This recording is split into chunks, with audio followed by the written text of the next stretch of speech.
backyard. Are you? Just on the patio. Nice.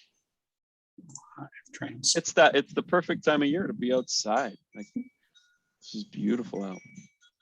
I don't have my 2 monitors outside though, so I have to drag everything out. Yeah, that's a drawback. Yeah, I'm just on the laptop out here. So Okay. Well, let's go ahead and get started. Close my door here so I don't disturb my wife. And so thank you all for joining today. I know it's been a long time. For some of you, this is the first meeting. And for some of you, we had a meeting 150 years ago. But nonetheless, as those of you who were involved before know that trying to schedule a meeting was an absolute nightmare, as it was this time. And I just had to bite the bullet. And I know there were a few people who couldn't make it. I did get a message from Melissa Boydston that her daughter has COVID, and so she's home taking care of her. So we wish her the best. So let's just quickly, I think everybody knows each other, but just say hi. Derek, you want to start? Just so we know who's on the call. certainly, yeah. Derek Masseth, Executive Director, Sun Corridor Network. Happy to be here. Karen? Karen Ziegler Consulting Services and CBA Advocates. Yeah. Andrew? I'm Andrew Bevington. I work for the Pima County Superintendent of Schools office. And let's see, Wes?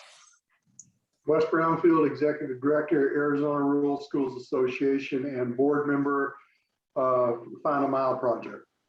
Great. And Cindy? Yeah, Cindy Hogan. I'm with Literacy. I'm an AmeriCorps member serving with Literacy Connects here in Tucson. And let's see, who have I missed? Kirk? Yes. Kirk Bush, janitor at Big Data Southwest.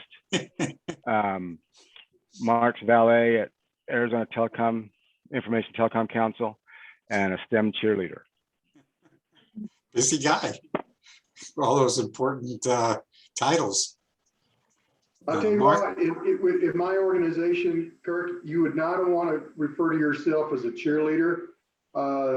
That would bring comments that you wouldn't want to hear. Not from the ARSA board. He looks cute in a skirt with pom-poms, I think. Yeah, that would be pretty much sort of the flavor of the response. That's how I got the board seat at ATIC.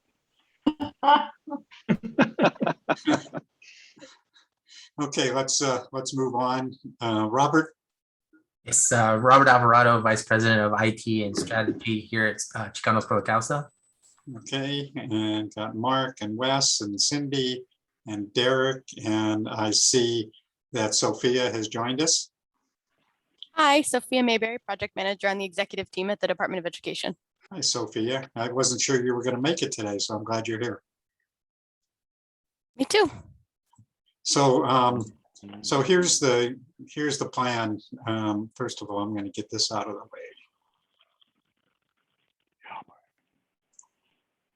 Okay, so so here's the kind of the agenda for today. And again, I'm reminding you who just joined.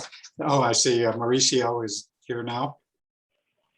I'm Mauricio Orozco, Care First Health Plan Community Engagement Manager. Thank you. Great. Have I missed anybody? Okay. So I think you all know that the purpose of this team, you guys are not a board. This is not a board. It's just a leadership team for us to kind of talk about, particularly now. We've had a lot of time where we've done a lot of good stuff with the task force. But as we move into a new year, it's time to talk about what's next. What should we be doing? And to steal Andrew's phrase, it's time to put the task back in task force. So I think that's what we're trying to do. How's that, Andrew? I have to confess that I stole that from Cindy Hogan. Oh, she's actually here, but I took it and ran with it. Okay. So, so as we move through the discussion today, that I want to talk about a couple of things. One is, and I mentioned this the last time we met, is that the task force may play a number of roles. So when we talk about different things that we may engage in, it may look in a different number of different ways. We may be a lead organization in some cases. In some cases, we might be support and communication. Sometimes it might be an advocacy. Sometimes it might be fundraising and or a combination of those things. But it's really important that you understand that, because we may not do everything, but we may be an advocate, we may be support role or whatever. So I want to be really clear about that as we move ahead. So the agenda for today, what I'd like to do, I've already talked about the purpose. I want to, on this webpage, we've got several things, so and hopefully you've all had a chance to take a look at it, but I have the list of all the design team members, the contact information, and so forth, so you're more than welcome to follow up with people if you need to do that. I have on this page the what's in the November report, because we may need to take a look at that, but I don't want to spend time going through that whole report. But we do have a recommendations at a glance, and I want to briefly scan through those and for you to take a look at, are there some things in that plan that we need to revisit? A lot of things, of course, as you all know, have changed since that time. And the state's got $100 million coming. We've got a broadband manager. He's going to have some staff. And so there's a lot of things have happened, but I want to visit that briefly. And then I want to talk about possible priorities, and I'll get into that a little bit more in just a minute. Does that sound like an okay agenda for you folks? Works for me.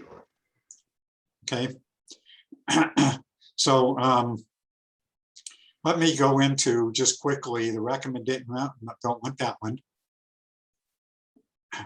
Recommendations at a glance. That's the one I want.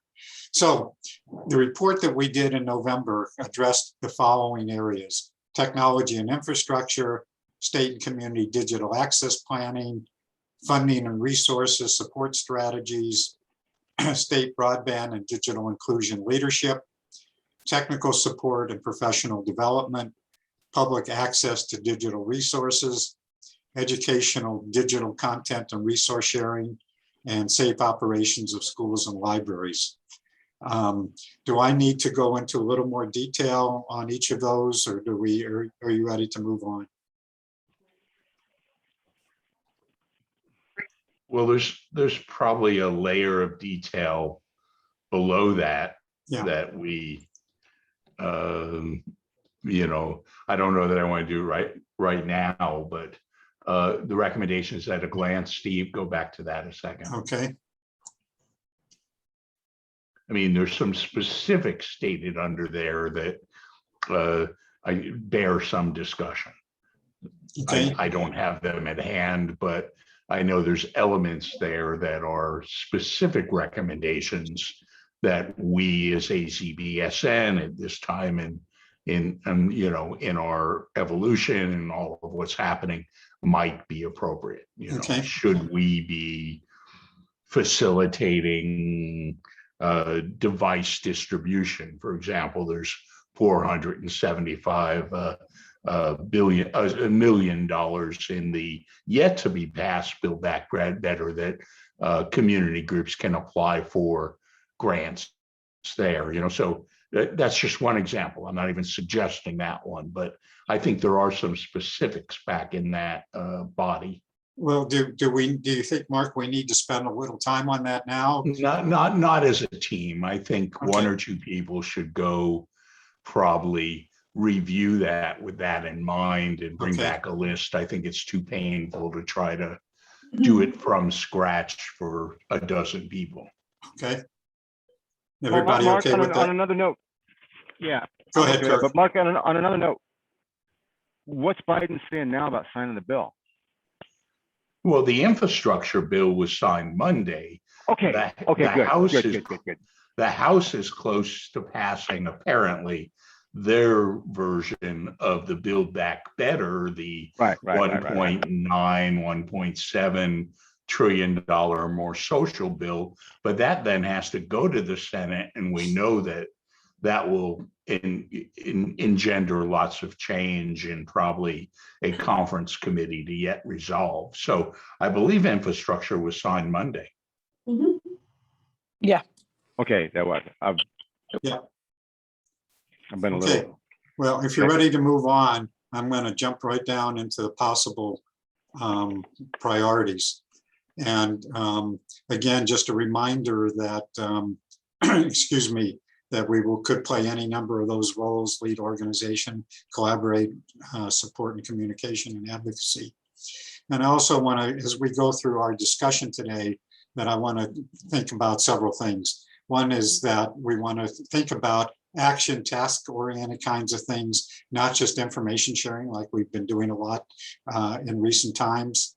That we want to think about events and strategies to facilitate networking, collaboration, problem solving, such as an after 5 networking events. So one of the things that I've seen is that we have a lot of new people who have joined us, and we don't really know who they are and what they do, and they don't know a lot of the folks who have been involved with the task force. And of course, you know, as you all, many of you know, when we started the task force, where everybody used to introduce themselves and all that, and of course, we don't have time to do that. So I think we need to figure out, and I'll get into that discussion in a little bit, but I think we need to figure out some new ways for people to get to know each other in more detail. Whether that we experimented with an after 5 networking event, as Kirk knows, and Mark, that the Arizona Technology Council has done fairly well. But I'm going to be open to hearing what other thoughts you folks might have, including what can we do better? How are we doing with the Monday meetings? What can we do better? So we'll get into that. And I want to stay focused on what today, to stay focused on what and not how and not who at this point. Although there are going to be a couple of things on the agenda that I will violate that rule. But I don't want us to get too hung up on, well, how are we going to do this? What money do we have? That needs to come later, because I think we can deal with those things. But if we get hung up on that, then we may decide, well, we're not going to do this, we're not going to do that because we don't have any money or whatever. I don't want us to get hung up on that today. Just Steve? FYI, yeah. Sorry, finish your thought. Well, I was just going to say, just FYI, we still have $31,000 in our account. I've been very judicious about the use of that money, and hopefully we will raise additional money on into the future. Go ahead, Mark. Yeah, as to your roles, I actually already mentioned, you know, our potential role in grant applicant or grant participant.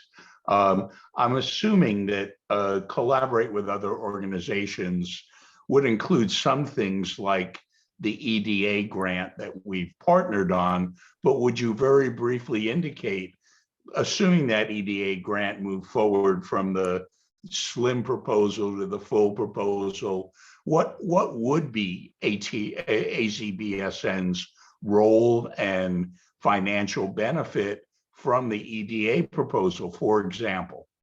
Well, Robert, maybe you want to take a quick shot at that. Yeah, so I know the way that it's looking right now is this first part, you know, that we're looking at is the strategy and planning piece of that, right?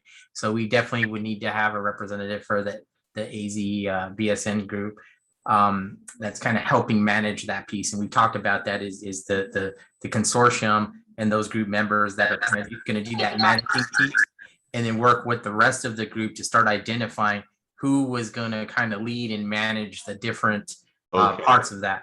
And so that's not yet defined. Understand? Okay. Yeah, it's not completely defined, but those are our next steps. And so one of the things that I wanted to get together with Steve and Cindy is, you know, starting doing some pre-planning, because we have it all laid out, all the different things that we are going to look at and the different projects. So now what we got to do is we got to start laying that out, and what is that going to look like, and what is going to be our plan and strategy, and starting to identify those people who are going to kind of lead those areas. and look at, how we're going to start breaking out the budgets and those types of things. Fair enough.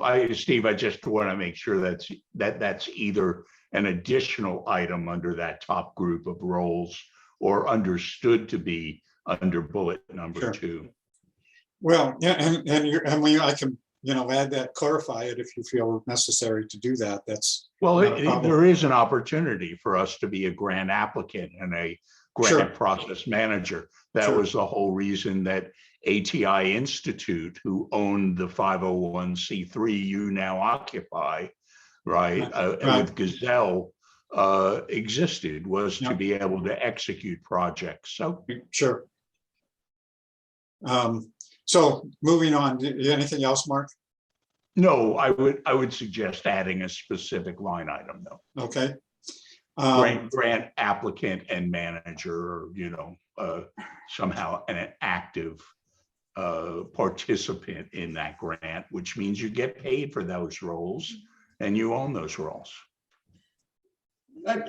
So, Mark, are you talking about the task force? Or are you talking about Steve? I guess I want to better understand what you mean by. Well, we can be management. considered a community group. So there are emerging opportunities like the one in the Build Back Better that's not yet passed, 475 million, to apply for monies to buy and distribute devices. Is that us? Maybe not.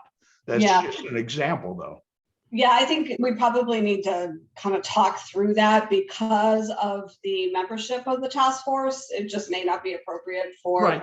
Absolutely. The providers. There might be strategic planning grants. There might be, there's all sorts of, in the past, you may or may not remember, ATIC managed a DEMA grant for Wi-Fi in Southern Arizona. I think we had about 70,000 in management for a $500,000 public safety Wi-Fi experiment in Southern Arizona. So I think most of you know, and I've probably told you all many times, that at least it's been my philosophy that we do not want to compete with existing organizations.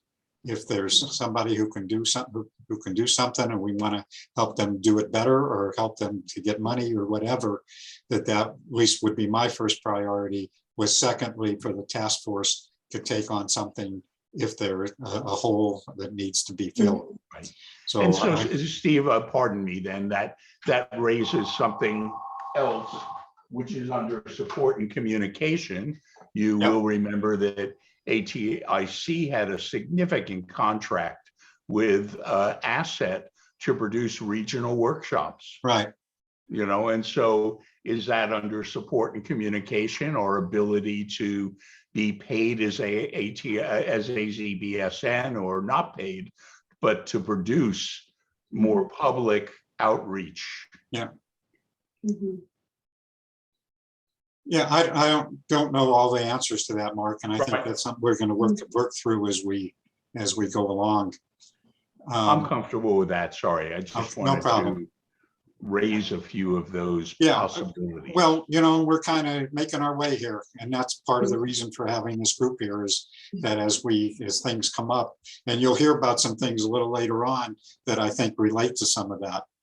So, next, just FYI, this is just an information thing that I have had conversations with Microsoft.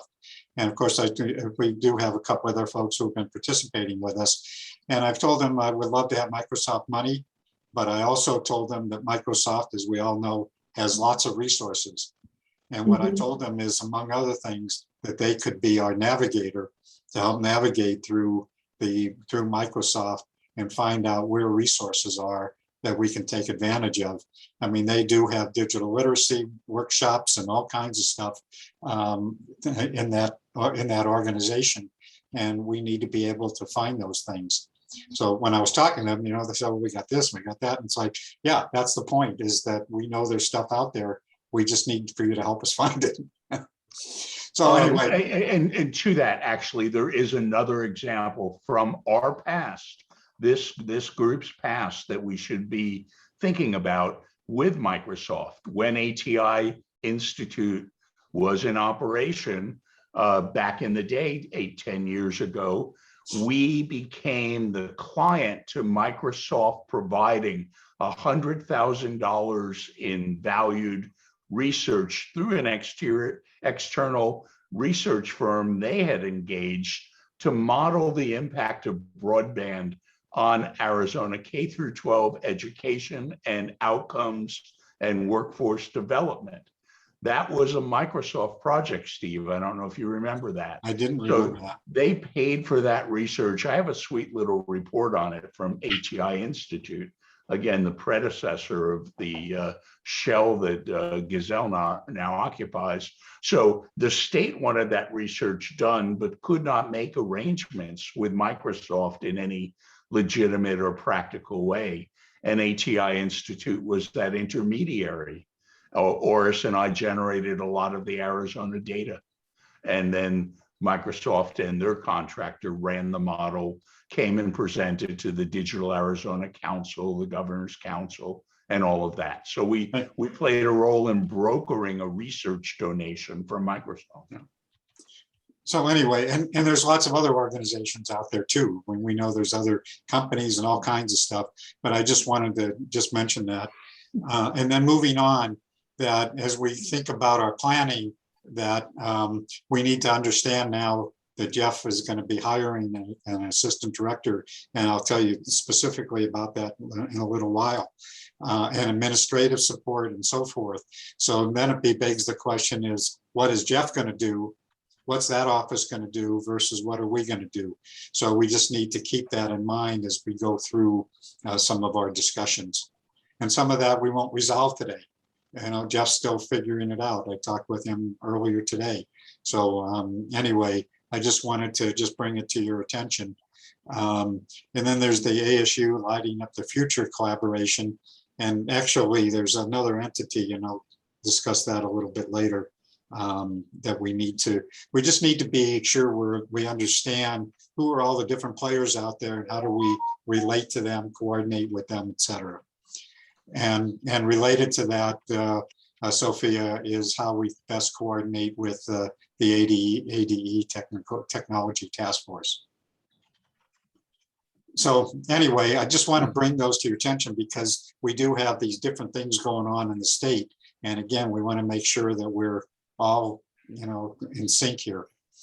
So I wanted to just say that I think that as we move ahead in the future here, that we may need to return to the model that we did when we first started the task force of having some teams led by champions. And then, of course, fortunately, we have some money that I'm getting paid, but we may need to get to a point where we need additional support and we need to raise additional money to be able to do that.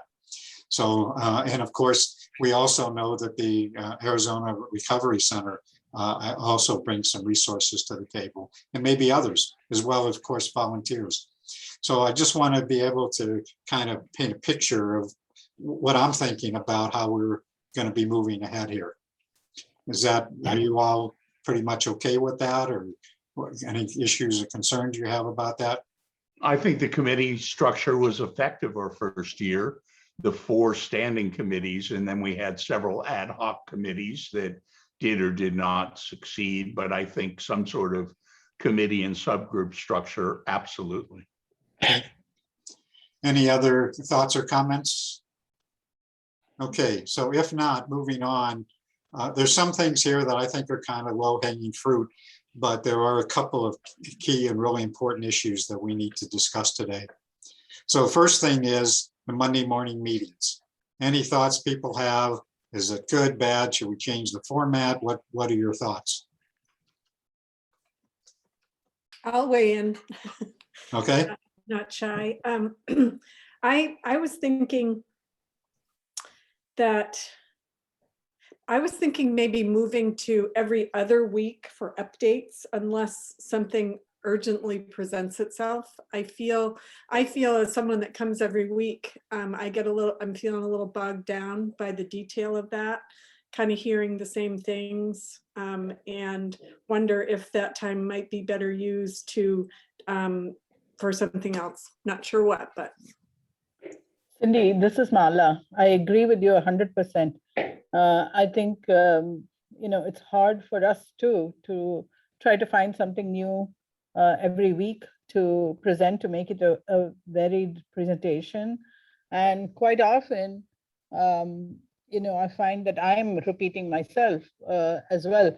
And I give a very detailed report in writing anyway. So I'm happy to continue to do that for those who want to read it. And in fact, that Oris and Henry actually bring it out the very same day, if not the next day.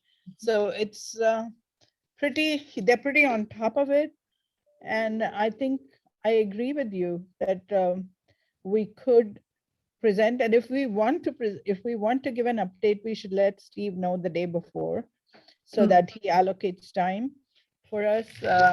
Otherwise, I would be happy just to listen in sometimes, and not have to say anything. What if we went to every other week that we do the updates and that we still meet weekly, but the intervening weeks that maybe we just have different organizations do 5-minute. Some of you may be familiar with the Ignite presentation concept, where organizations people get an opportunity, get 5 minutes and 20 slides to tell their story. And I don't know if we go exactly like that, but something where people can tell people who they are. So maybe we have 5 short presentations at those meetings from different organizations. And so people who choose to be a part of that can attend. And then every other week, then we do the updates. Just throwing that out. I don't know that 5 Ignite presentations a month as our schedule is the best strategy. I think occasional ones in that format. Having prepared an Ignite deck, I can tell you a 20-slide deck, it took an amount of work to, and even for a company that's used to presenting, there's a lot of prep work if what you're doing is PowerPoint versus verbal. So my thought is you do those when you have companies that, need, you manage a little list of those that you believe should be introducing themselves in that manner. And you get some of them scheduled whenever. But I also think I like going every other week for the major updates. You have a breaking news section, anything happening in particular that you want everyone to know about. And you do that, Steve, now. Just that with updates every other week, some weeks I think the breaking news might be a little more utilized. So Mark, just to back up, I wasn't suggesting, just one second, Karen. Yeah, I wasn't suggesting that we necessarily had to have people do those PowerPoints. I was just suggesting that it's people get 5 minutes or whatever, or 10 minutes, whatever we want to do. And we have maybe 4 of those at the meeting, and we do different ones each, every other week. And that gives people an opportunity to tell who they are, what they bring to the table, what kinds of resources. Yeah. And in some cases, we have people that's fine. I think setting a specific number may not be, but introducing them to the mix, absolutely. Okay, Karen, was that you had comment? Yeah, so just for me, I think it's important that ACA, the State Broadband Office, whether it is Jeff or the new Assistant Broadband Director, give a weekly update. I agree, sometimes the updates get overwhelming and they're just repetitive. So I like the idea of maybe just having Jeff do the weekly update. And then if any other state partners have something specific, they can jump in, but they don't necessarily have to give an update. Right. So because I'm afraid 2 weeks, there's a lot going on, and then all these side conversations happen.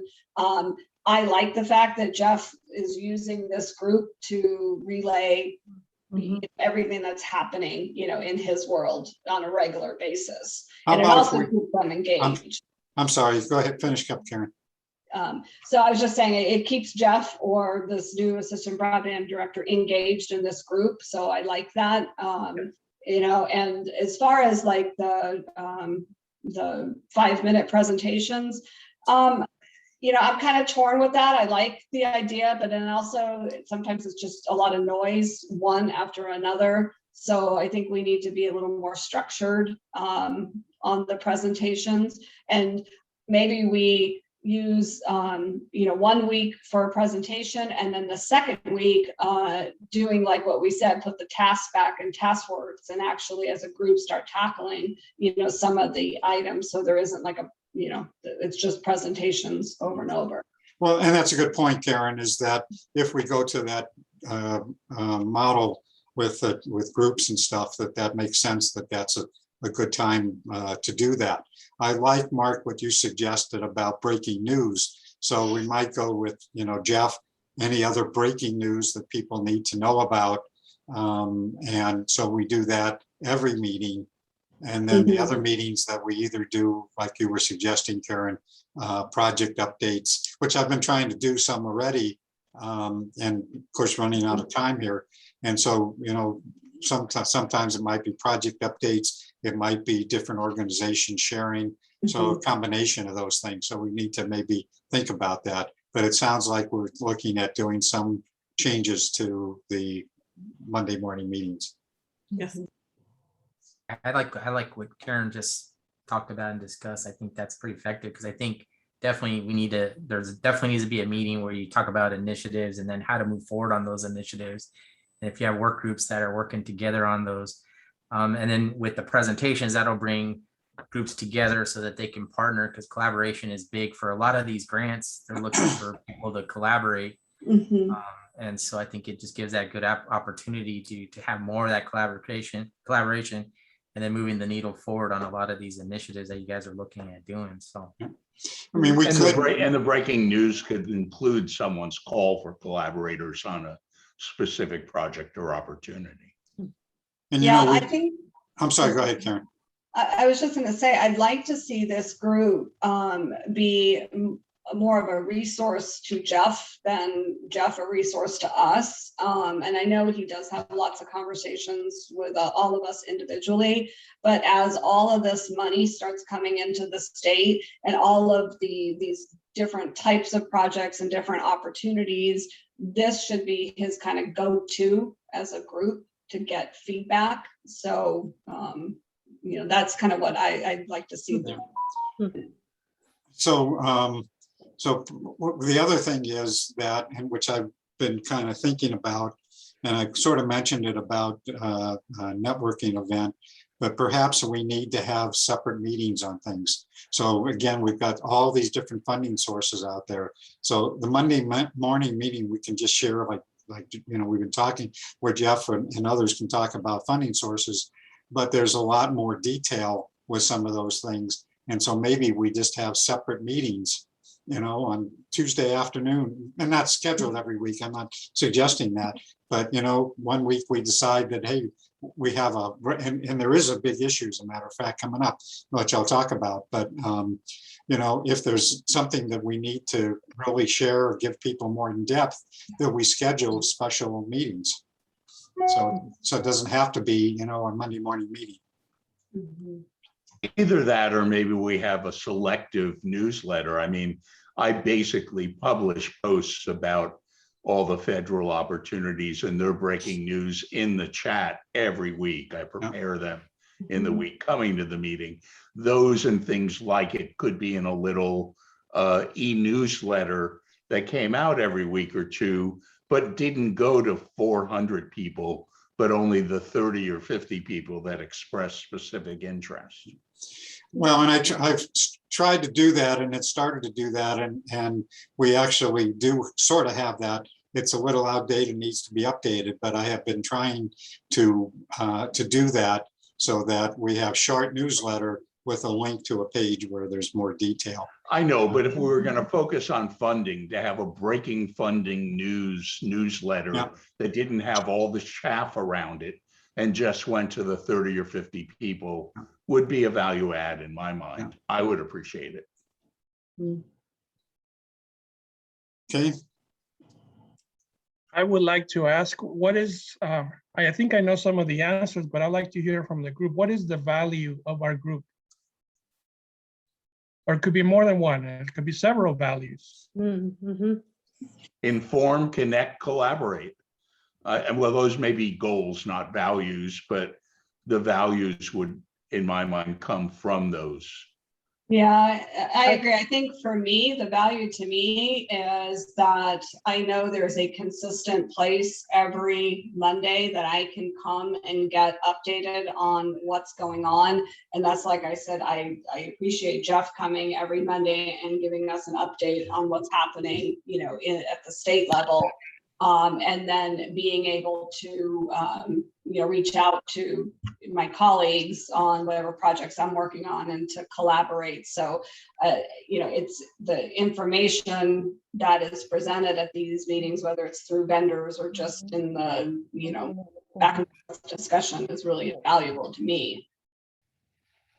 Yeah, and I feel like being new to the space, it was really handy to be able to be part of this. And when I needed to pick up the phone and connect with someone or ask a question, it gave me the clout, whatever that is, of belonging to something that was legit, and people always answer my calls. I've been amazed at that. So that's been very, very helpful for me. Mauricio, was there something in particular that you were thinking about?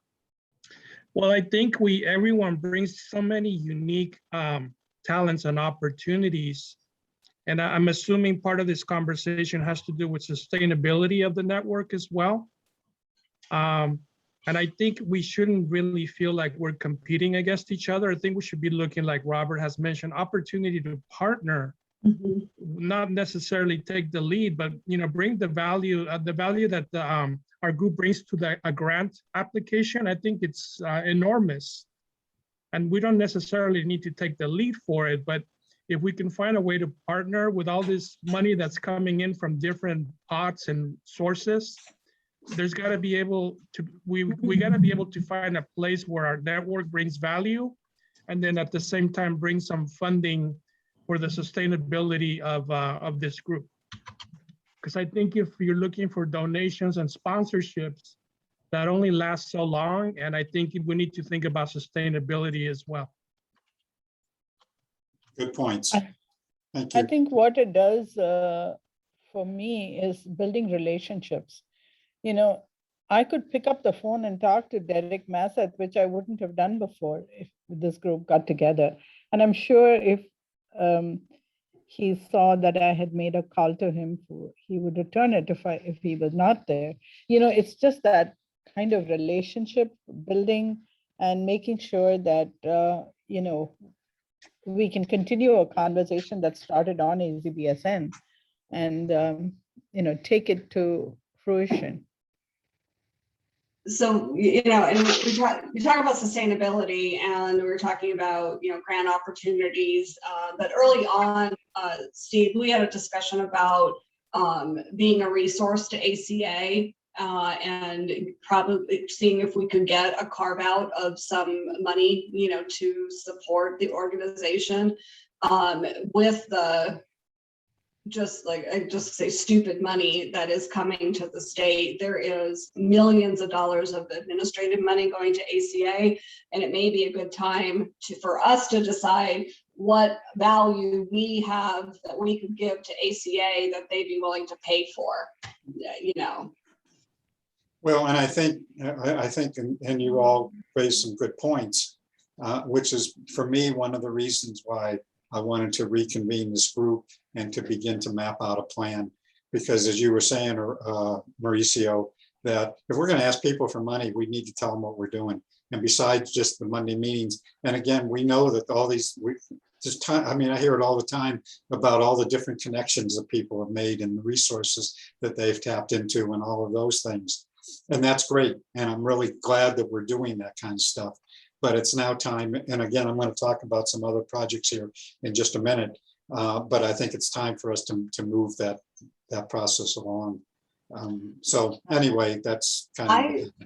Yeah, I think Mark brought it up, you know, the relationship with ADOA Asset at the time and doing those either webinars or convening stakeholder meetings. And I think that would be great for this organization as ACA looks at distributing yet another round of funding, helping ACA coordinate regional meetings, and this group can do the work, but then that's something that ACA would be willing to pay for, for our involvement in something like that.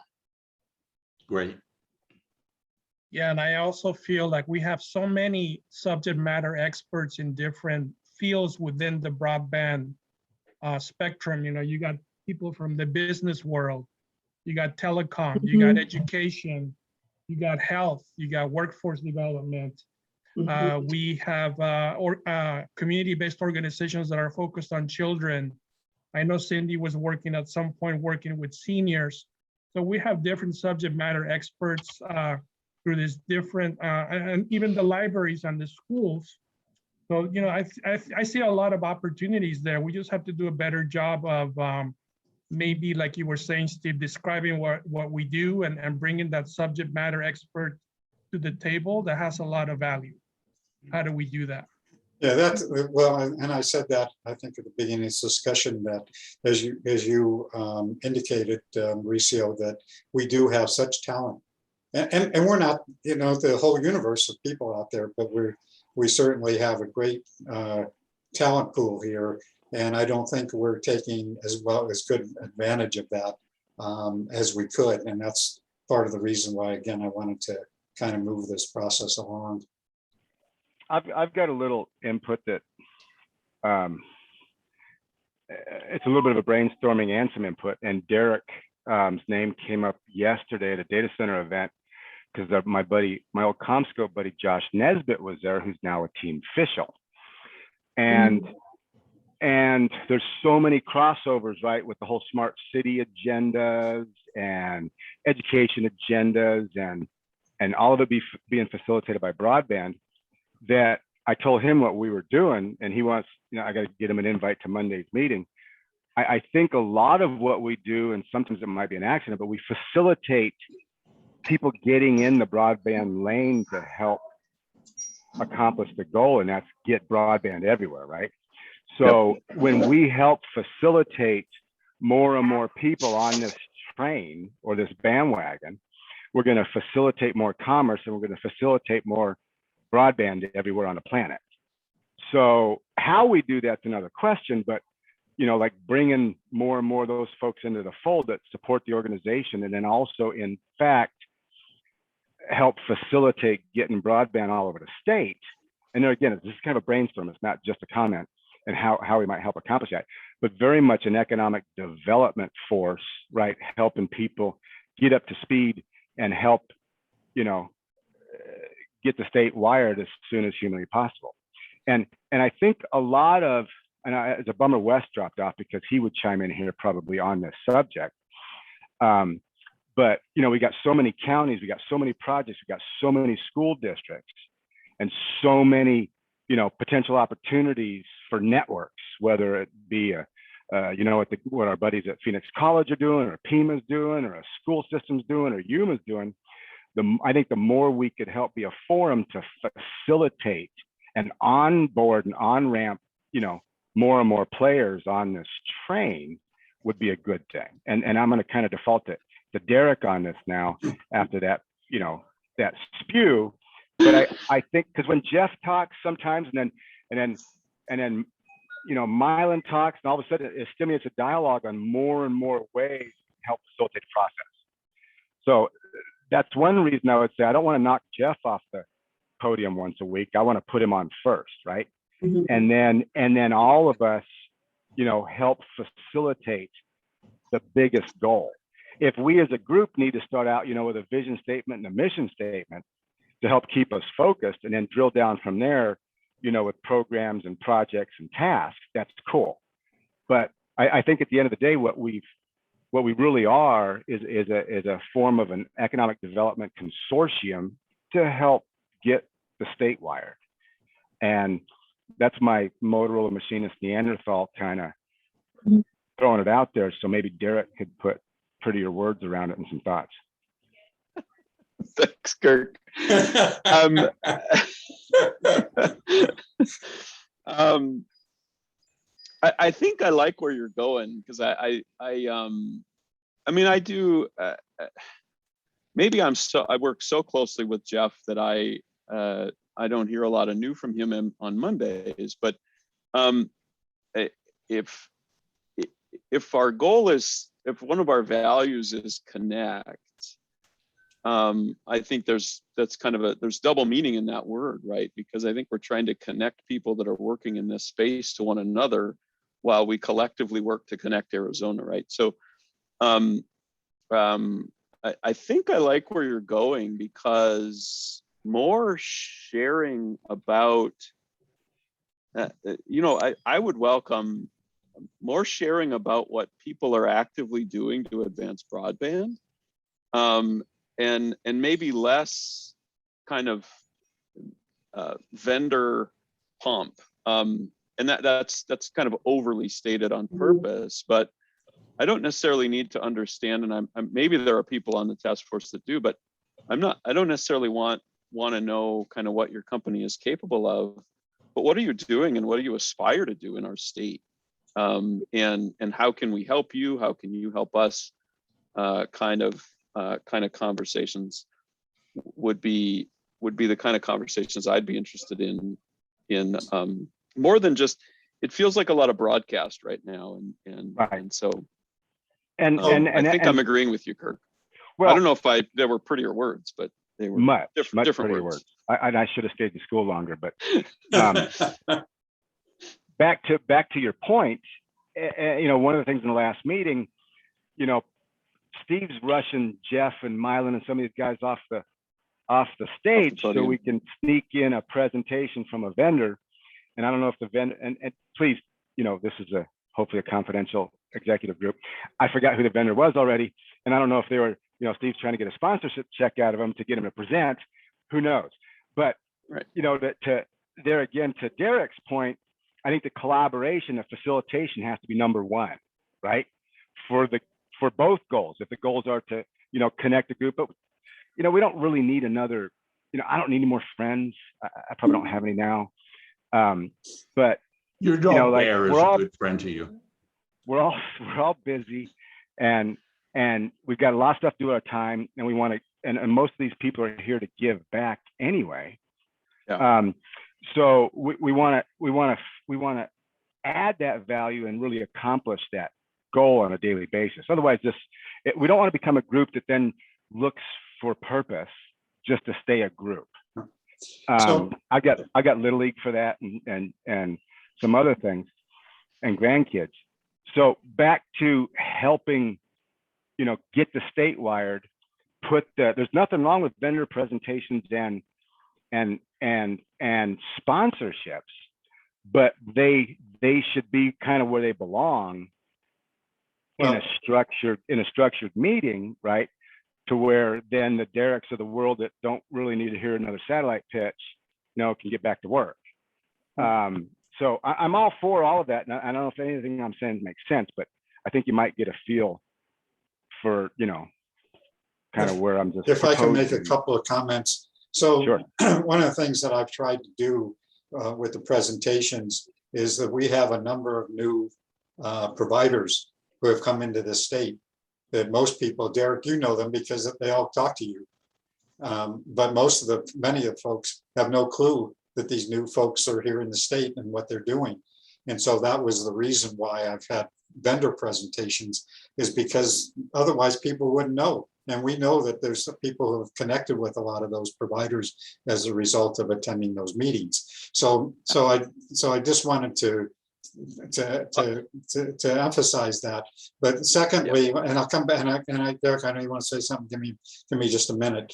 So the second piece is, which Kirk, you're very right on, and is consistent with what I've been trying to say, is we need to find some forums where people can better interact with each other, to share information, to do problem solving or whatever. The kibitzing thing, I think a lot of people, it's a small group, it's a small group all the time, but it does give people an opportunity. I'm not saying that's the right format. I'm just saying that it just gives people more of an opportunity to interact with each other and not just listen to presentations. And so for me, the question is, what does that look like?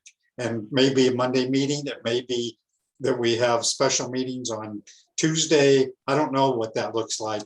But to me, I think it's consistent with what I think you and others are saying. And Derek, you had a comment you wanted to. I was just trying to say I had no intention of attacking what you've done, Steve. I mean, the group is popular and maintains a high attendance level at 7:30 on a Monday morning because it brings value. So that's another thing we need to remember here is that as we seek to shift it up, people don't show up at 7:30 on Monday morning for something they don't value. So I appreciate that, Derek, but I'm not offended. If I didn't want to hear that, I wouldn't have raised the issue. So what I want to do is know how we can do things better. And that I want your input on that. So just so you know, your comments, unless you call me names, then I might get offended. But otherwise, I won't do that. Now, Mark and I'll call you Steve. names a little later, but we'll keep it civil for now. But otherwise, I'm not offended by those comments. That's why Well, I said that's why I'm looking for input. Is how do we do things differently than what we've been doing in the past? We've done good things. We have a lot of good, as you mentioned, a lot of good attendance. We got a lot of people connecting, but what else? How do we do it better or different? And I really have been struggling with that issue of how do we provide some kind of forum or forums where people can really talk to each other, share information, help with some problem solving and things like that. And I don't know what that looks like. And so I think that's what I'm asking. Well, Steve, you're doing it now, right? This is exactly how you stay relevant and stay of value. And of course, the leadership team, I mean, we're not allowed to have thin skin, so it's okay. And you got to remember, this is being recorded, so you got to watch what you say. Okay. Who has access to it? We should check that first. But there again, yeah, we gotta keep it moving, and we gotta keep it of value, and we just have to prioritize the agendas to where they're facilitating the process. And there's nothing wrong. Vendors are great. I mean, and vendor sponsorships are awesome. But at the same time, you've got to structure them to where they don't impede or take the place of the collaboration process. Jump in there, Mala. Yeah. Oh, Mala, I was looking for the raising the hand thing. I lost it. Where is it? It's in the the thing I would add reaction. to that, Kirk, is that we don't just what am I trying to say? We want them to view this group, I think, as an opportunity for collaborators, less than as an opportunity for customers. Yes. In terms of vendor kind of presentations and interactions, that's maybe how I would shape that. Well, and that's sort of what I have been trying to do with them. When I've invited people, was not for them to come do sales presentations. But again, we have new companies who have moved in here. Many of them are doing digital equity stuff in addition to infrastructure. And so people don't know that. And how do we help them to know that? Sure, Just it was like we great have to hear. It was great to hear about the Gila River project, for example. They're a vendor, but they got $14 million federal money. What are they doing? Absolutely. Mala has her hand up, though, Steve. Yes, she does. Well, I most of what you have said is what I agree with. Maybe we could structure presentation days as separate days, separate Monday. It could be the fourth Monday of every month or whatever you choose.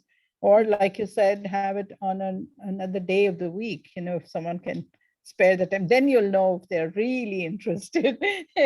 I think we lose momentum. I'm not actually in favor of that idea, just personal opinion.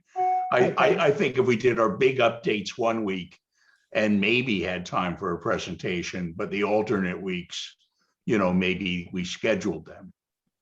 scheduled presentations. Yeah, that too is fine. You know, I'm okay with that. I just don't like rushing the presentation, you know, in the last 5 minutes or something, and have had them listen to an hour and a half of all of us talking, and they're waiting to make their presentation. And that, you know, if I were a presenter, I might feel, you know, less welcome, if there is a word like that to say at that point.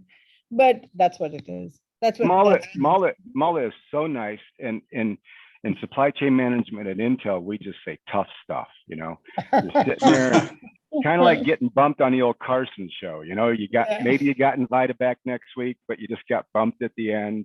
Yeah. So, and I'm teasing Mala. Mala's right. We want to be respectful. So I want to, but there again, structuring it will prevent that, Mala, right? So, right. Structuring will formally prevent that. structuring that will, because we don't want to be disrespectful to any vendors either. Right. So structuring it properly, knowing the priorities will actually prevent that. Yeah. So Steve, I have a question. Oh, excuse me, go ahead. Go ahead. No. I didn't check the agenda before I joined to see if there is time to discuss something that Steve had brought up about taking the lead on certain grants. Steve, what you spoke to me about yesterday, is it going to come up sometime during this? yes. Yeah, okay. we are going to get to that in just a couple of minutes. And I need to Okay. move on because we do have a couple of really important things to talk about. And I don't expect that we're going to resolve everything today. This is the beginning. The other thing is, though, that I don't plan to have, you know, week after week after week of these meetings. I want to get things focused, but we needed to begin the dialogue and for you to think about some things, and then we can come back and see if we can solidify some of this stuff. So Steve, I just a quick question though before we move on. Sure. You know, you talk about, you know, being a resource for people to problem solve. Have we had any groups or individuals come forward to you and say, hey, I've got this problem, I want to put it out to the group? Is that been asked of us to act in that capacity? Well, I have people who come to me and say, you know, I need some help with this, or I need some help with that, and I refer them to people in the task force. So I do that, but we haven't done, you know, again, when we bring collective thinking together, and I think Karen or Mala, I guess it was you or somebody, and I have it on the agenda here a little bit later, of how do we bring all these different communities who are working on projects and stuff like that to come together and share, you know, best practices, problems that they run into, and so forth. And so I'm going to talk about that in just a little bit.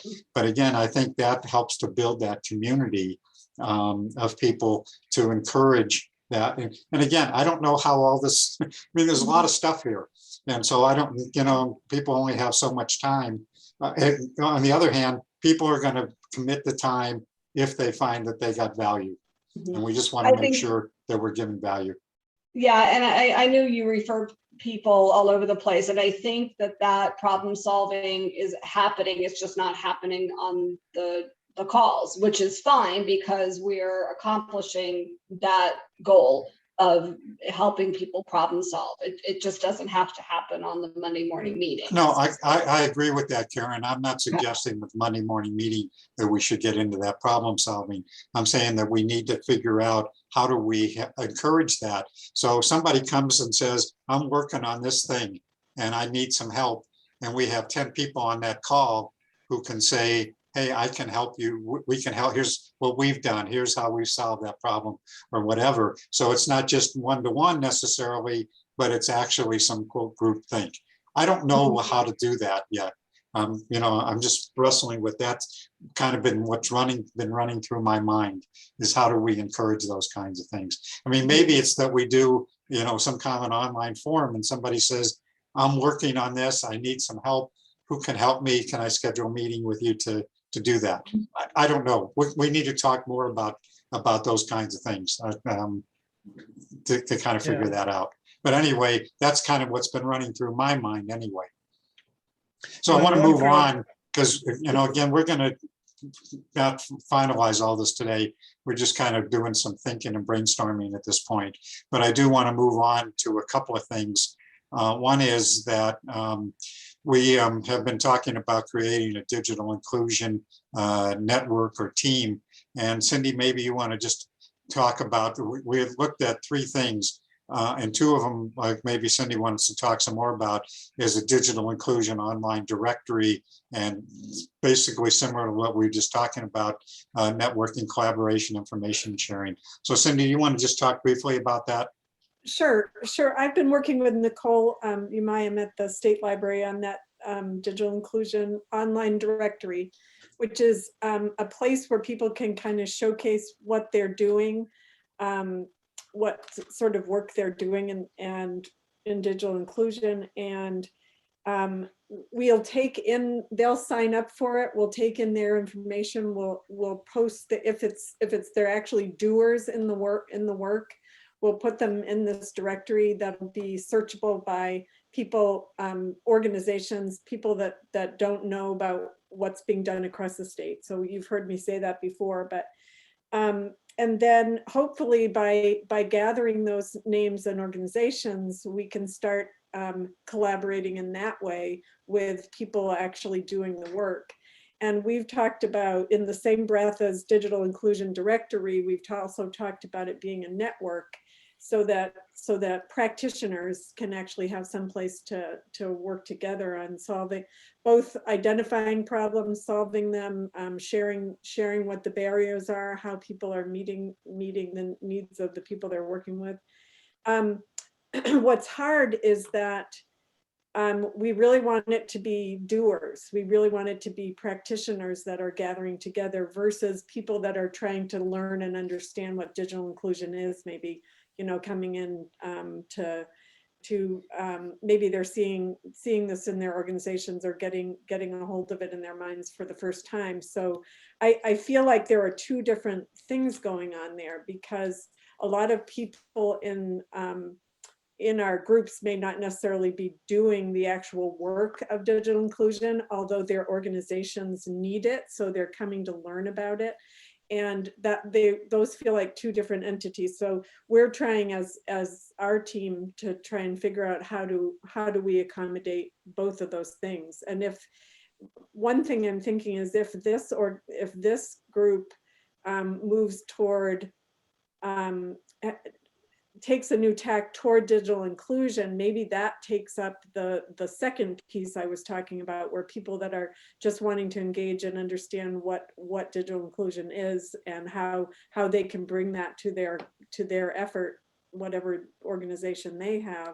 That might be what the group does, whereas the thing that we're doing through Connect Arizona might be this practitioner approach. So that's just me spitting something out loud. I don't we haven't fleshed all that out so far. So just quickly, because I want to move on, we're running out of time, is that Cindy and Nicole have agreed. We had discussion about this, and that we would make this a team under the task force, and that we'll have to figure out, but it's consistent with what we were just having a conversation earlier about how do we engage people, share information, problem solving, and so forth. So I just wanted you to know that that's kind of in the works at this point. If you have any thoughts, again, we'll be working on that and getting more input from people about what this looks like. I know we've mentioned a couple meetings, and I know Cindy's already had a bunch of calls from people going, hey, I want to help. How can I get involved? How do I participate? So we know there's a lot of interest out there. It's just a question of how do we organize that, manage it, and all that kind of stuff that goes with it. So anyway, I don't want to spend any more time unless anybody has any specific questions for Cindy at this point. Okay, so then the other piece that we originally had talked about was the state digital inclusion plan. And then particularly the last couple of days, as most of you know, and I've actually put some information if you're looking at this webpage and already know that the Digital Equity Act, that there's going to be $2.75 billion for state digital equity grants and competitive grants. And maybe Cindy, if you can just take, Cindy is our resident expert on this. Yeah. So I will call, I'll save you, Cindy, that we're all learning at this point exactly what all this stuff means. So we don't know all the answers. and there will be an NDIA webinar coming up on the 9th that I'll be sending the information out. But quickly, Cindy, you want to just touch on this, and then I have some things I want to add to it. Right, so it's the Digital Equity Act is part of the Infrastructure Act, whatever that is, IIJA, I think they're calling it. And it's saying, let's see, Steve said 2.75 billion for a digital equity program. And we know the definition of that. But as part of that, if a state is going to receive money, they have to develop a plan. And I don't think it's an inclusion plan. I think it's called a digital equity plan. It seems that that's what they're using is digital equity, Cindy. Yeah, Right, it's digital yeah, equity. They're But using equity instead of inclusion, which. No, actually, there is a distinct difference between the two, and NDIA has actually defined both No, separately. I understand that, but this is just the language that's in the, that's in the act. I the think act uses evolved- digital equity language. It does, Yes. it does, Yeah. and it's evolved beyond that, but because that act was developed a while back, but let's not rename it and not get it passed. Let's get it passed and then rename it. So each state will create its own plan, which can be administered by the state or a political subdivision of the state, and it goes through all the entities that could administer that plan. And the one thing I think that's excluded is education, a school. Anything but a school. So there are a bunch of, it can be anchor institutions, it can be literacy organizations, that sort of thing. So here we are. We're, as a state, we need to develop one in order to get this money. And so that is the wild card now of who's gonna be the entity. So let me Let me explain that a little more, because we've had discussions about this at the state and at the Okay, state good. library. Good. And what's going to happen is that NTIA is creating digital equity, broadband and digital equity officers for every state. So our state will have its own broadband and digital equity project officer who will report to NTIA. And it's the job of this officer to bring this to, and we don't know where in the state or to whom this person is going to report or be a part of. NTIA leaves that to each state to decide. So the person who NTIA appoints for Arizona could be in the governor's office, could be in ACA, could be at the state library, could be anywhere. But that person, then it is their task to put a task force together to help develop the plan. It is their responsibility to develop a statewide plan. And they have to come up with who the players are going to be. So we assume that they're going to pick somebody local who knows the scenario, who is familiar with the players in the scene in Arizona. They're not going to transplant somebody they select in Washington, D.C. to come and be a player or lead Arizona's plan. But they're going to do that, and that they're doing ASAP. As I understand, it will be this person who will also develop the NOFA for the grant. The grant itself has two components. One part will be the grant part that they will allocate to each state. And the second will be based on the map of the unserved and the underserved. And that's the FCC map. They will base it on that. And looking at kind of calculating back of the envelope figures, we should get 100 billion in the first one and about 105 billion in the second. So it's about $205 billion that's going to come to us through this initiative. To So- our Million, right? Not, That's, I think yeah, you said that- billion. That's the total plan for the whole. Billion would be nice. Oh, yeah, sorry. That, I know. Million, billion, Yeah. zillion, yeah. So that's, yeah, that's in a nutshell what's happening at that NTIA level that's coming down to us through this grant. So So that's the they- first so- time I've heard about that, and that's interesting to know. So the second Right. piece, and again, we're running out of time, so I'm gonna just touch on a couple of things. So Cindy sort of touched on this. The question is, who in this state is gonna be responsible for developing that plan? Is it gonna be Jeff's office? Is it gonna be the state library? You know, some folks are talking about, you know, with Jeff and Sun Corridor, and then there's a new nonprofit, which I'll tell you about in just a minute, that's forming, and they're planning to apply for this money. And so the question becomes, okay, can we get behind what we think is the best solution to do this? And we're not going to resolve that today. No, but But- Steve, yeah. what you were saying, actually, there are two components to what you're saying. One is who's responsible for the plan, A, and the second is who's going to apply for it. They're two different things. Okay, Who's going to be responsible for the plan is going to be this person from NTIA who's reporting to NTIA, who is going to be assigned to our state. They're And that appointed, person- they're not competing for that. They're not appointed by the competing, yes. NTIA. Okay. That's right. They are responsible for creating the plan. Hmm. Who they include as partners to bring this plan together is going to depend on the person who heads this. The second is who applies for the grant. That is very clearly defined already. You know, it's all the anchor institutions and community-based organizations. They've said nobody is to be excluded. There's very specific language in under each of the 6 grants that form this broadband grant that can apply.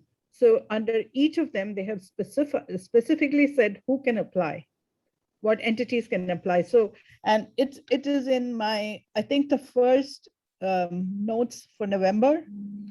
If you look through my notes in AZBSN, you will see that I've put it in under the separate appendix called legislation, and it's under that. And exactly how much is in each of those grants, who can apply, all that is there in that.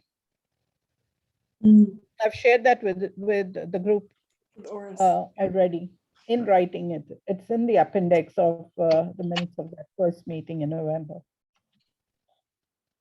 so anyway, we're just trying to kind of figure out, and when I talked to Jeff today, he was saying any thoughts or ideas or suggestions that we have, he certainly is glad to hear it.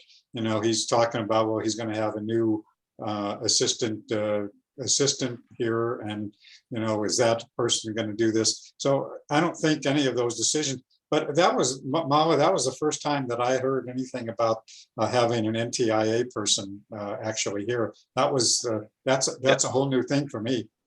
Right. Yeah, that's news. That's news to me too. I mean, when I've spoken to Jeff, Jeff seems to be under the impression that the governor will appoint an organization to be the lead for the state, not the NTIA. NTIA's person could be a person from the governor's office. We don't know who that person is going to be. It's an NTIA appointee because NTIA gets grant money to do that.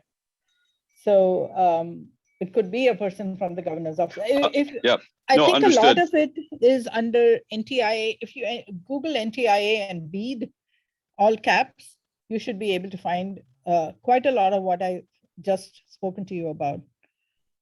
Because these were all in meetings with NDIA and other organizations, similar organizations that we participate in. The state director participates in the state librarians, they call it COSLA, the state library as administrators. So there are many notes from all these that I'm putting this together in a nutshell for you. So if you Google NTIA and BEAD, you should be able to get a lot of. Yeah, I just found that, and you know what it is, Derek, is that NTIA is under Department of Commerce. So the the thing that I was just reading off said commerce, but it didn't go into the detail of NTIA. So that may be a key thing we're missing. So because we're running out of time here, I just want to say a couple of things. One is that NDA, the Digital Inclusion Association, is having a webinar on November the 9th. Encourage you all to attend that, because we're all kind of learning about this stuff and trying to make sure that we understand what actually is needed, what's required, and so forth. So I think it's December. December. I'm sorry, December, yes. December Yeah. 3rd, I think. Yes, Yeah. excuse me, yes, December. Yeah. So I encourage you all, I'll be sending out the notice about that later today, but I encourage you all to attend that so that we have a clear understanding about this. And then the second thing is then an understanding about how the state is proceeding with this. You know, is there some lead entity where, you know, who is this NTIA person going to be? How does it relate to Jeff? How's the state library? And we've got this new nonprofit entity. You know, we got all these different kinds of things going on, and it really would be helpful. So I don't know, Mala, is your sense that multiple agent organizations in the state can apply for that money? Or is it that the state puts together a plan and then there would be additional money that would be then allocated to different organizations for implementation? Is that your understanding or not? My understanding is that we're going to get 100 million to the state, and that money will go to the governor's office. Yeah. And the governor's office will decide together with this NTIA person. So they're going to work together based on the plan of how that is going to be spent. And that could be a competitive grant for that 100 million that's coming to the state. It will be allocated to the state. The state doesn't have to compete for that money. But having received that money, the redistribution of that money is going to be grant based. It's going to be a competitive grant. Yes, that's what I saw too. Yeah, unless the state has already identified certain projects, large scale projects that it wants to spend its money on. It's the state's discretion to decide how much of that would be based on competitive grants and how much is going to be on state building infrastructure for the unserved. The most important thing is that the rest of the money that is being allocated, not the 100 million, but the rest that is going to be allocated, will have to be for the unserved and the underserved only. That's the only, and that is, and what they mean by that is anyone with 25.3 is unserved. Anyone with 120 is underserved. That is their definition of Wow. unserved and underserved. That's great. So moving on, two things. One is on Monday, our Monday meeting, going back to what we were talking about earlier, that we're going to have several things happening. One is that Jeff is going to give us more of an update on the grant now that it's public. It's been announced by the governor. They're working on the guidelines and everything, and so he's going to spend some more time. The NOFA, a Word document, an Excel document, they're all online. The critical thing is that those must be back by December 10th, which is inordinately fast for the level of information they want. Yeah. The rules are there, Steve. Yeah. Right. I would suggest, Steve, that you invite Nicole.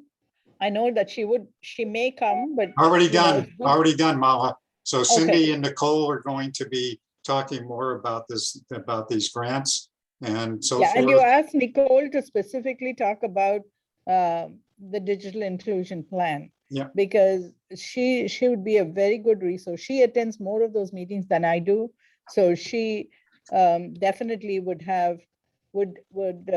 supplement what I have said with more concrete information. So do invite her. So we already invited her. She and Cindy are gonna talk about that stuff. And then there's also this Arizona Digital Equity Institute. Aaron Carr Jordan, who's been participating with us, It's now a separate nonprofit entity. And when I talked to her today, and we only had a few minutes, but she was saying that they were planning to apply for that money. And so I don't, I'm just saying, I don't want to get into is that good, bad, or whoever, or whatever at this point, because we don't have time for that. But I just want you to know that that's part of the issue, is that we got all these different players and not clear about where we're going with the state about who made, it sounds like the governor's going to make the decision about the entity. Jeff said, hey, if we've got some suggestions, if we think there's a better entity that should do that, then, he's certainly glad to hear that. Those decisions have not been made yet. And so any input, and so that may be a future, some more discussion from us about that. So anyway, again, so on Monday, again, we're going to hear from Cindy, we're going to hear from Nicole, we're going to hear from Jeff, and also with Aaron Carr Jordan about the Arizona Digital Equity Institute. So just for your information. So the next piece that I wanted to talk about today, and we're not going to really have much time to get into it, so I'm just going to put it out there for now. I've had a lot of conversations with Derek, with Mylan, and with others, and Wes about the Final Mile project, the Sun Corridor Network. Are there some synergies between those groups? And I know I bugged Derek probably for the last year and a half about a strategic plan for Sun Corridor.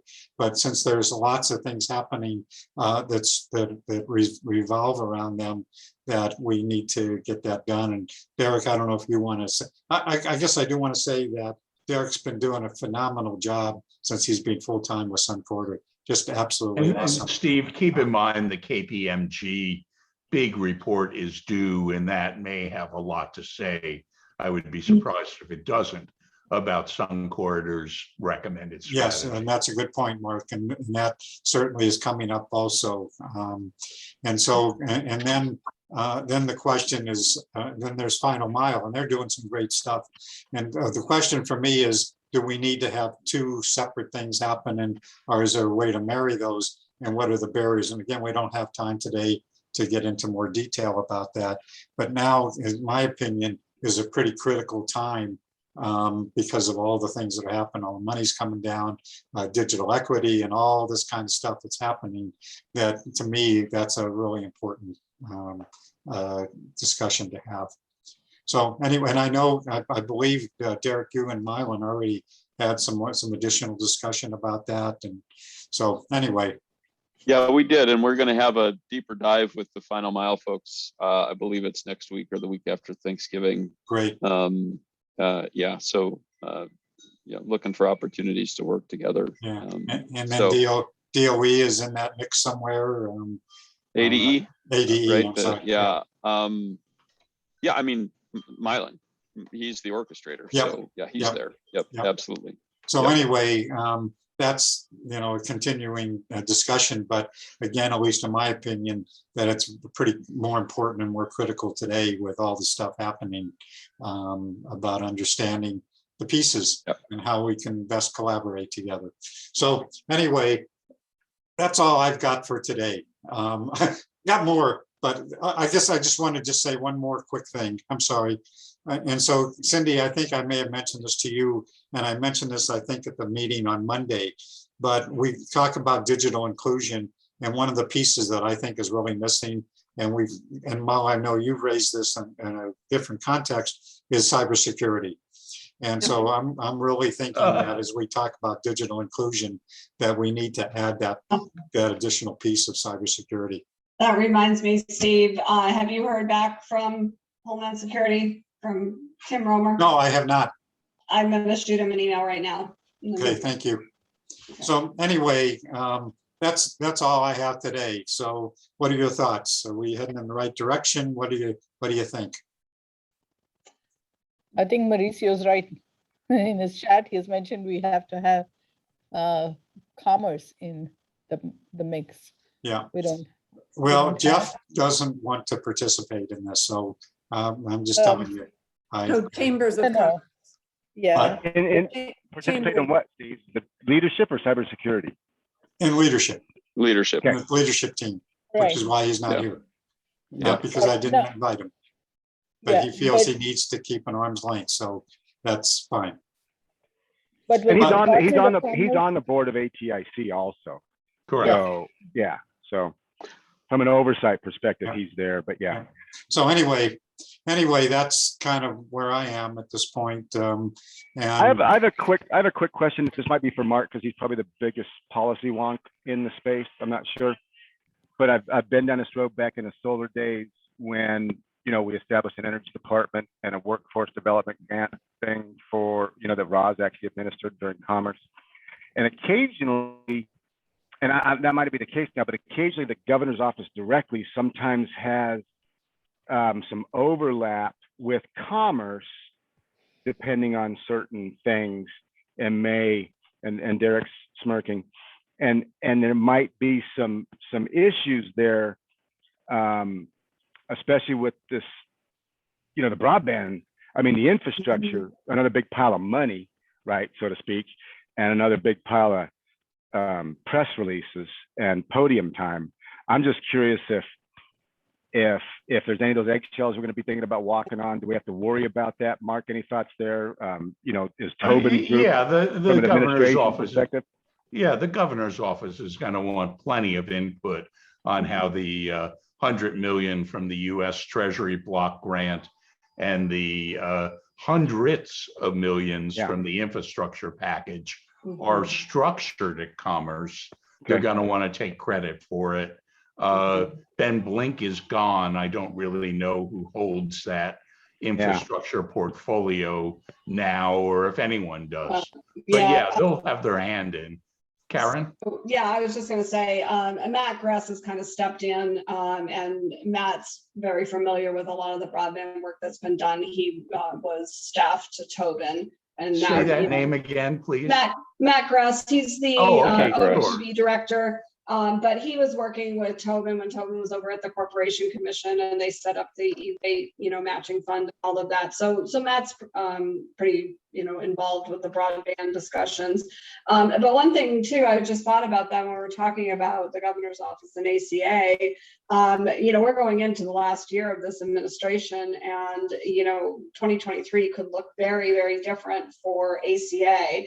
I have a feeling that this administration is going to try to get their hands on all the money they can and get it out to fund their priorities and not leave anything behind for another administration to, make decisions. But it's also something that we should kind of consider too, when we talk about being a resource or value to, ACA, or it could turn back into another GITA or just another like state entity or state agency. good point. When you say state agency, where would a state agency, what state agency potentially would be formed? Yeah, who knows? Yeah, who knows? Okay, so you're talking like a new administration starting a Department of Broadband or something, or well, Right. more so, maybe wrapping broadband under an IT, a state IT office, or Right. we used to have GITA, which was a quasi, government entity, that was focused on all technology. So we don't know what it's going to look like. Right. With the Good new point. administration, but Good point. like I said, I think we just as a stakeholder group just need to position ourselves to be that resource. For If them. Commerce is on tap, and Mark had to go, but if Commerce is on tap to administer the existing grants, Mhm. they don't really claw back any of that kind of stuff, do they, from one administration to another? Can I just interrupt for a second? Just keep Sure. in mind that this is being recorded. Yeah.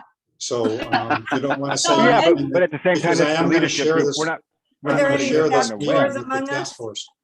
Yeah, and I'm not. This whole thing's not going to the saying whole task anything. force? Well, I'm going to ask you about that, but I think No.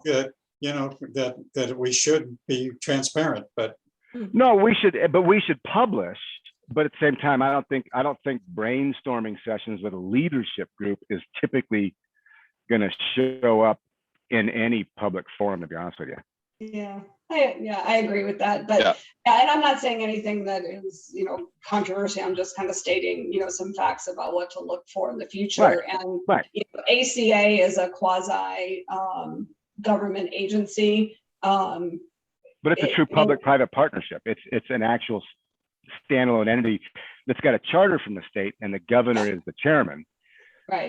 But at the end of the day, it's still a public-private partnership. It's a separate entity. But it has become a lot more internal since they are out of the Freeport-McMoran building, for sure. And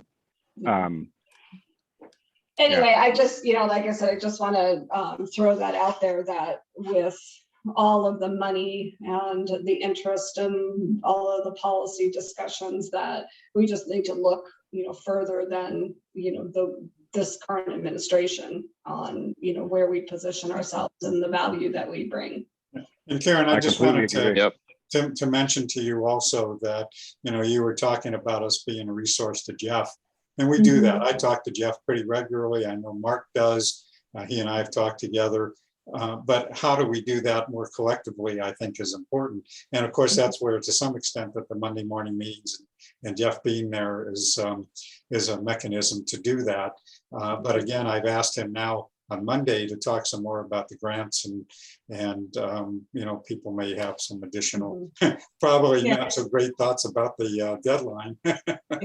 Yeah. Well, I agree. I mean, we all have, unique relationships with Jeff. We talk to him regularly, but I'm thinking more as an organization, because he'll call me because of, my past experience, and, he'll call Derek for something, Mark for something, but what is it that, how can he tap into AZBSN as an organization to, get something from us? That's kind of what I'm thinking. I do know that one thing, and he and I even before we started the task force, that he really saw us bringing value of communicating to people about what's going on. And that was actually the reason we started AZBSN to begin with, because, we had our ATIC board meetings, and there was a small number of people there. And I kept saying, hey, there's a whole universe out there of people who need to know about what's going on.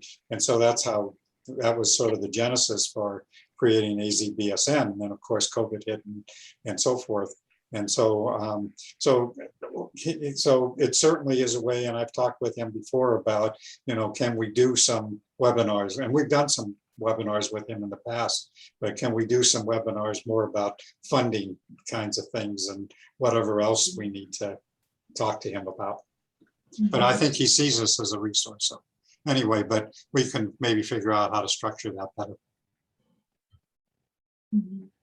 Okay, anything else? Anything else? We're over time. How did we do? How was the meeting? I know it's a challenge, Steve, to get this group together, but I don't feel like we finished. I feel like we have more work to do. No. You're absolutely right. I will try. Do you want me to try to schedule another meeting before the new year, or wait till after the first of the year, or at least after December 10th? Okay. Oh, wow. Yeah, or get Jeff to change the deadline, one of the two, right? Okay. Get the governor to change the deadline. Well, which is probably good anyway, because I have to give people as much lead time as possible to get the largest number of people able to participate. So what I heard from you is you do not want me to share this with the task force, and I will not do that. I would vote not. I would vote not to do that. I think your leadership group should kind of stay, tight, and so people don't worry about what they need to say here. Okay. How but I will share it with the task force, because there are people who weren't here today who wanted to know about what took place. So you mean the leadership group? The leadership group attend. Yes, does. Gotcha. I think that's fine.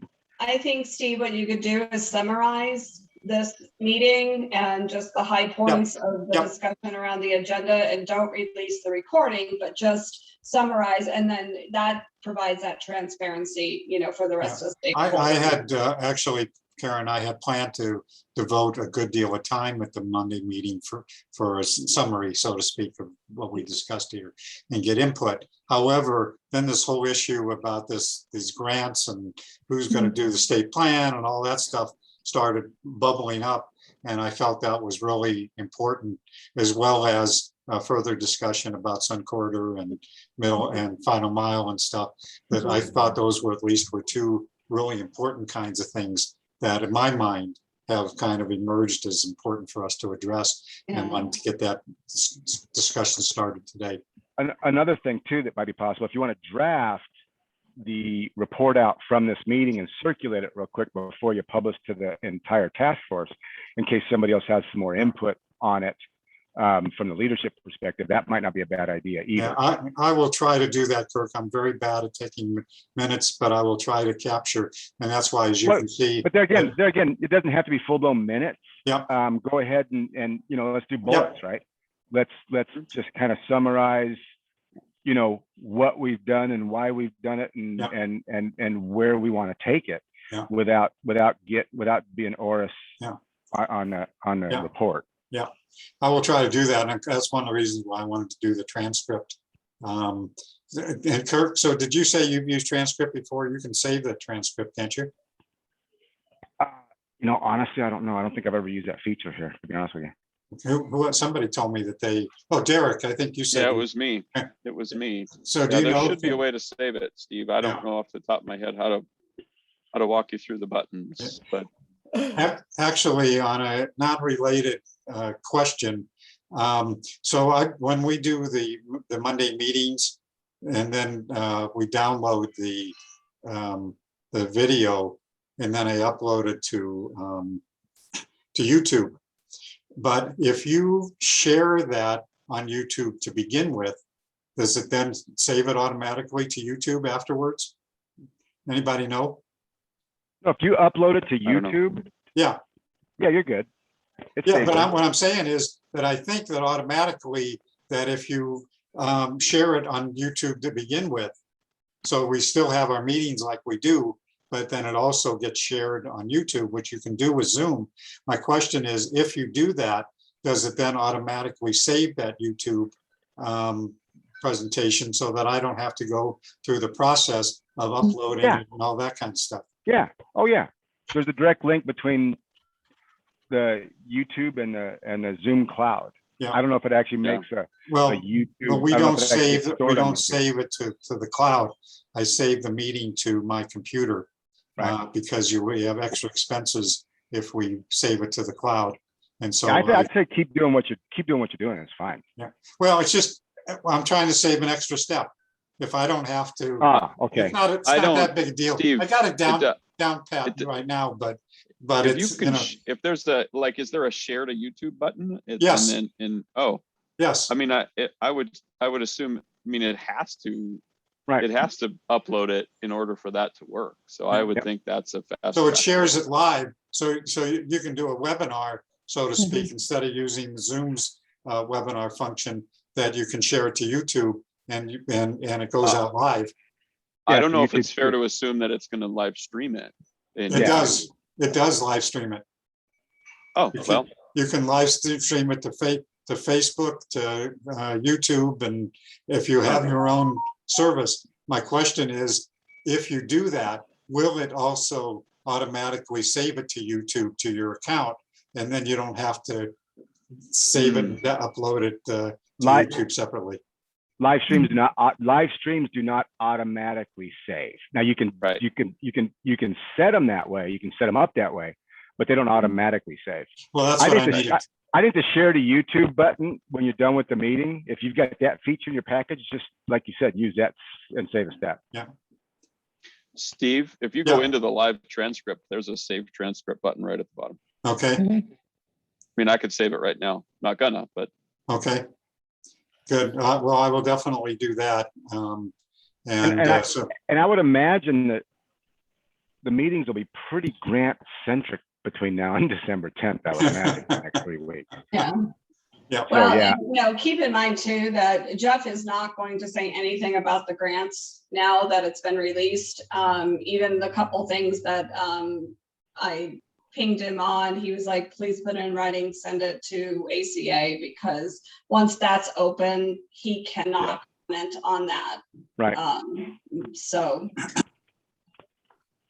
So anyway, that's all I got for today, folks. That's a good start, Steve. Good start. Yeah, Yep. yeah, I knew we weren't going to get through all of it today. It just Mhm. wasn't going to happen, but I wanted to at least begin the thinking and getting some brainstorming and things like that. But again, for me, that one of the big issues was this state grant thing. And Mala, I don't know if she's still online, but the information she shared, Mala, what you shared was a whole new piece of the puzzle that I had never heard. Right, right. And it's an important piece of that Yeah. puzzle that we need to be aware of. So Steve, do you plan on having these meetings more often before December 8th, or do you want to spread them out, or what's your plan?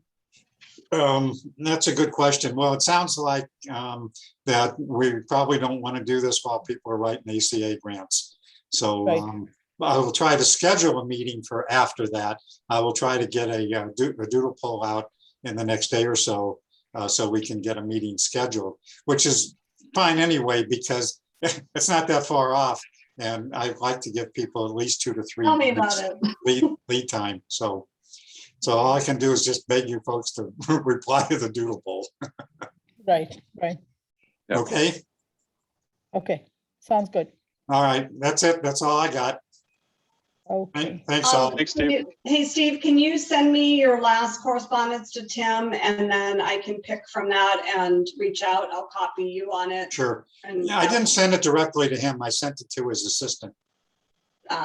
Okay, well, just Because I send call- it to I me, called just it, so, And I talked to can- her and she said, send it to her. So that's what I did. okay, Okay. okay, just send me something that I can, pull from. Sounds like a plan. Okay, thanks. Thank you. Bye, everyone. Steve, Bye all. Bye all.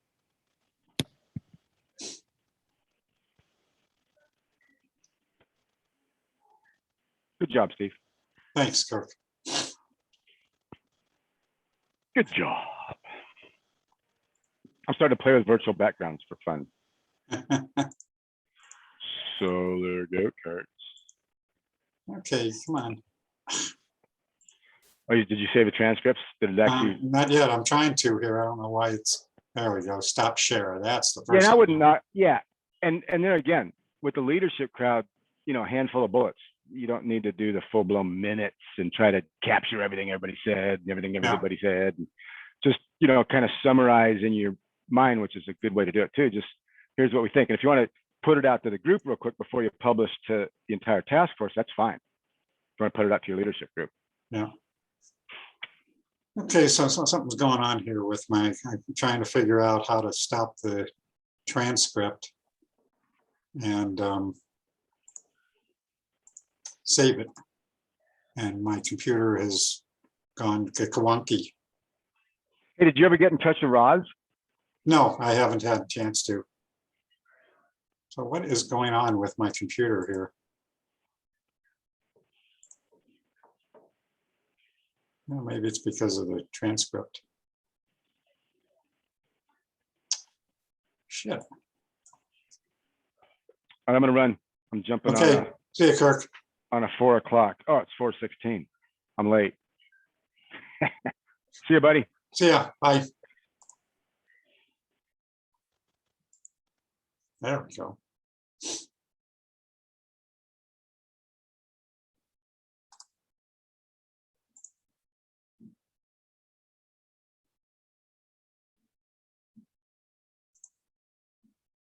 Okay.